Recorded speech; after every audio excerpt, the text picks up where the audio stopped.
난 립밤이 없으면 불안하다. 집키나 다른 지갑은 놓고 와도 그냥 나가는데 립밤을 집에 놓고 잖아? 다시 들어와. 이상하지. 안녕하세요. 안녕하세요. 급 공손. 소개팅 모드. 소개팅 뭐죠? 어디까지 알아보고 오셨어요? 용산이야 여기?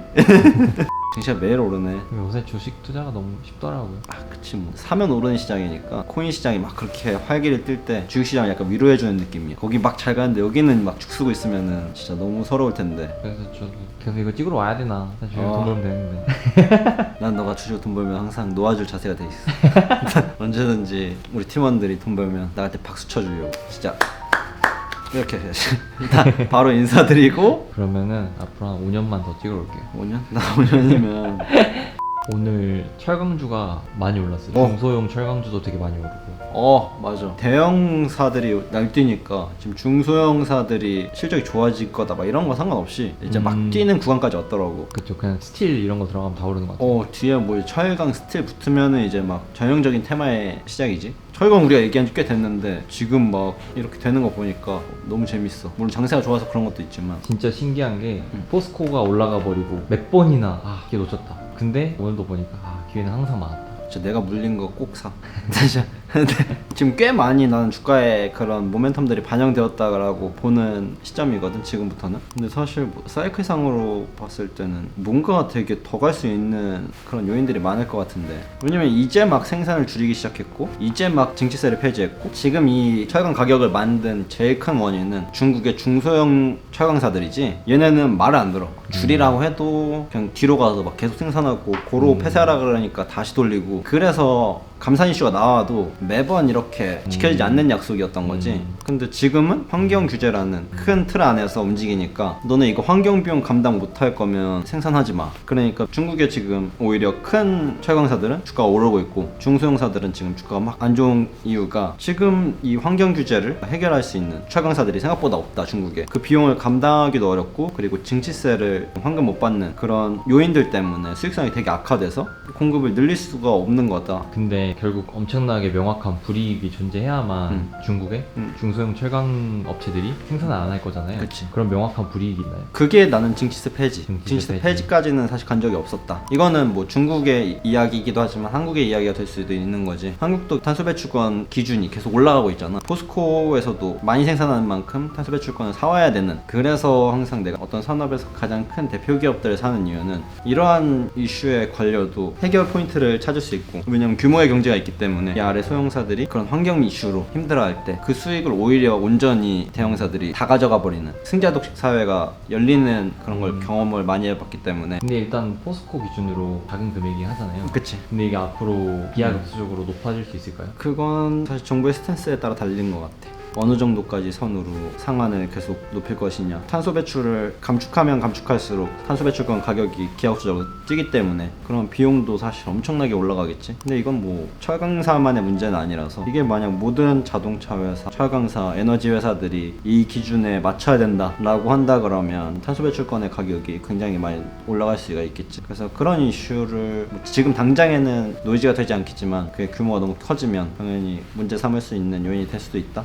지금 미국에서 고용지표 발표가 나왔잖아요. 그치. 이게 생각보다 되게 별로였지. 그러니까 코스피, 코스닥, 뭐 미국 주식들 다 이런 이유 때문에 상승했는데 고용지표가 안 좋으면 안 좋은 건데 주가가 상승한 이유는 뭘까요? 항상 되게 같은 논리지. 우리가 고용지표가 오히려 좋아질 걸 경계했듯이 안 좋아지면 당연히 토가 정책을 계속 할 수 있고, 그래서 우리가 원하는 유동성을 계속 시장에 공급해 줄 수 있고, 유동성은 곧 성장주의 상승 동력이라고 이야기했었잖아. 그러면 당연히 성장주가 좋아질 거 아닌가? 라고 생각할 수도 있는 거지. 다시 이게 과거의 메커니즘이었으니까. 근데 지금 원자재가 같이 올라가고 있잖아. 그럼 물가가 같이 오르고 그러면 정부는 어느 시점에서는 금리 인상이라는 트리거를 당겨야 되는 압박에 놓여지게 되는데, 그랬을 때 사람들이 이제 깨닫는 거지.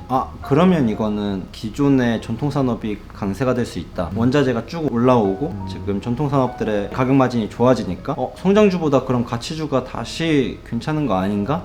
라는 생각에 동의를 많이 얻게 되는 순간 생각보다 성장주는 다시 내려올 수 있고 기존의 뭐 전통산업 같은 경우는 다시 주가가 재평가받을 수 있는 초입에 있는 것 같다. 실제로도 사실 약간 공식이 있을 정도로 금리가 높아지면 음. 미래에 벌 돈이 할인되니까 음. 성장주 같이 음. 지금은 돈이 없는데 앞으로 벌 돈이 많은 기업은 할인되고 음. 가치주처럼 지금 돈이 많은 기업이 약간 가치가 높아지고 맞아.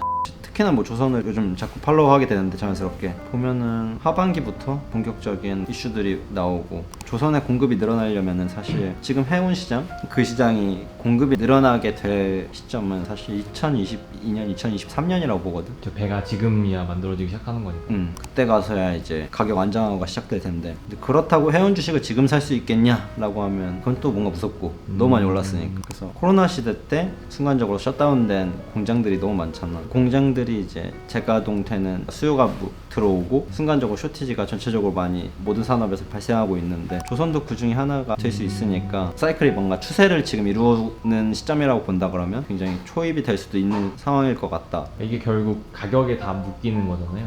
운임료가 높아지니까 해운업계 입장에서는 빨리 많이 날고 싶으니까 배가 필요한 거고 그러다 보니까 배 가격이 높아질 거고 운임료가 높아지니까 이제 원자재 가격이 높아지는 거고 그럼 마지막에는 결국 그 원자재를 사용해서 뭔가를 만드는 회사들은 손해를 보거나 아니면 가격을 높여야 되는 거 아닌가요? 그치. 그래서 사실 물가에 반영이 돼야지. 사실 철강이라던가 그런 부분들은 공급자 입장에서 조금 수요를 조절할 수 있고 가격을 조절할 수 있는 요인이 될 수 있잖아. 근데 자동차 같은 경우는 갑자기 수요가 늘어난다 그래서 이제부터 자동차 우리 비싸게 팔게요 뭐 이제 이렇게 될 수가 없는 거잖아. 그렇죠. 공급도 늘리기 힘들고 공급을 갑자기 한순간에 뭐 8만 대 생산하는 공장에서 10만 대 분량으로 증설하는 것도 쉽지 않은 거고 생각보다 온전히 수혜로 입기 어려운 거지. 그럼에도 내가 계속 자동차 주식에 많은 비중을 계속 담고 있는 이유는 가계의 돈을 계속 쏟아주고 있다는 거. 지금 미국 시장에서도 그렇고 글로벌적인 상황에서 생각보다 지표가 안 살아나고 이런 상황이 지속될수록 정부에서는 계속 인위적으로 가계에 돈을 꼽아주는데 자산시장으로도 가고 있지만 사실 소비시장으로 많이 가고 있는 거지. 그래서 4월 소비지수를 봤더니 생각보다 사람들이 되게 많이 소비를 한다. 소비를 할 예정이고 근데 그게 자동차로 생각보다 많이 간다. 그래서 지금 4월 자동차 판매량 그때 우리가 팔로우 했듯이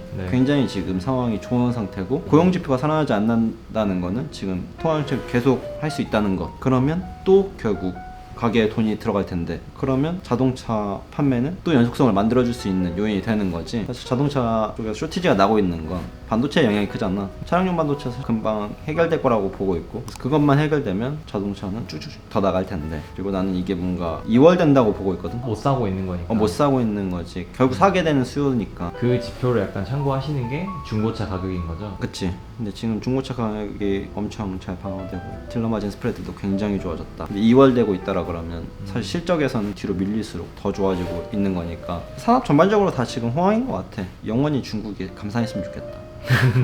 한국 시장 이렇게 좋아지는데.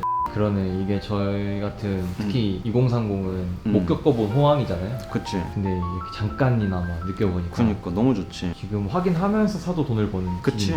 기분이. 모든 호황은 다 이런 것 같아. 확인하면서 사도 늦지 않다. 근데 항상 그건 문제지. 호황은 그때 가봐야 계속 아는 거니까. 그럼 그런 부분이 사실 투자가 어려운 부분이지. 그래서 전체적으로 진짜 빅사이클이 왔으면 좋겠다. 공급이 더 늘어나지 않고 이 정도에서 계속 유지만 돼도 나는 굉장히 좋은 거라고 보거든. 그래서 중국에 이제 공급이 늘어나고 있다. 뒤에서 또 얘네들이 만들고 있다. 이 뉴스 절대 보기 싫어. 그런 걸 사실 저희가 미리 알 수는 없잖아요. 그럼 그걸 간접적으로나마 체크할 수 있는 게 뭐 어떤 거 있을까요? 사실 철광석 가격이지. 철광석 가격이 빠르게 떨어지는 시기가 오면 중국이 뒤에서 뭔가 하고 있는 경우가 많거든. 갑자기 뭐 누군가 물량을 풀고 있다는 거니까.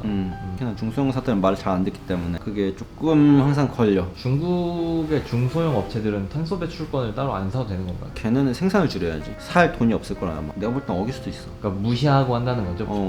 규제가 있음에도 불구하고. 진짜 잡아가서 너네 진짜 하지 말랬지. 이 정도 얘기해주면 이제 예의가 되는데 또 막 살살 달래면서 그만 하랬지 막 이러면 이제 또 뒤에 가서 막 하는 거지. 근데 장기적으로 중국이 이제 원하는 건 이미 성장할 만큼 성장했고 옛날에 그렇게 뒤로 했던 이유는 성장해야 됐으니까 그런 거잖아요. 근데 지금은 이제 약간 선진국 이걸 원하잖아요. 지금 사실 어떻게 보면은 이미지를 원하는 권위를 원하는 거지. 그쵸. 돈 벌 만큼 벌고 성장할 만큼 했어. 사이즈도 우리 커졌어. 명예를 원하는 거. 이제 우리 친환경이야. 유럽이랑 같이 우리 지금 친환경에 신경 쓰는 나라야 라는 그 스탠스로 가고 있는 거잖아. 그래서 사실 여기에 누군가 기스낸다. 사실 탄소 배출 가장 많이 하는 건 석탄에너지 기업들인데 거긴 사실 사이즈가 너무 크니까 지금 만만한 게 이제 철강사들이란 말이야. 액션을 보여주긴 해야 되니까. 보여주긴 해야 되는데 지금 너네 진짜 말 안 들으면 진짜 큰일 난다. 요게 얘기가 잘 됐으면 한국 시장을 비롯해서 글로벌 차광 업계들이 좀 좋아질 여력이 있는 거지. 그래서 굉장히 뭐 지금 논리적으로는 잘 맞아가고 있다. 죽이는 김에 그냥 조선소도 조금 죽였으면 좋겠다. 그러면 한국 조선소도 이제 조금 더 활기띠고 다 먹고 잘 살 것 같은데. 좋은 말씀 많이 해주셔서 감사합니다. 네, 그러면 저는 또 다음 영상에서 뵙겠습니다. 안녕.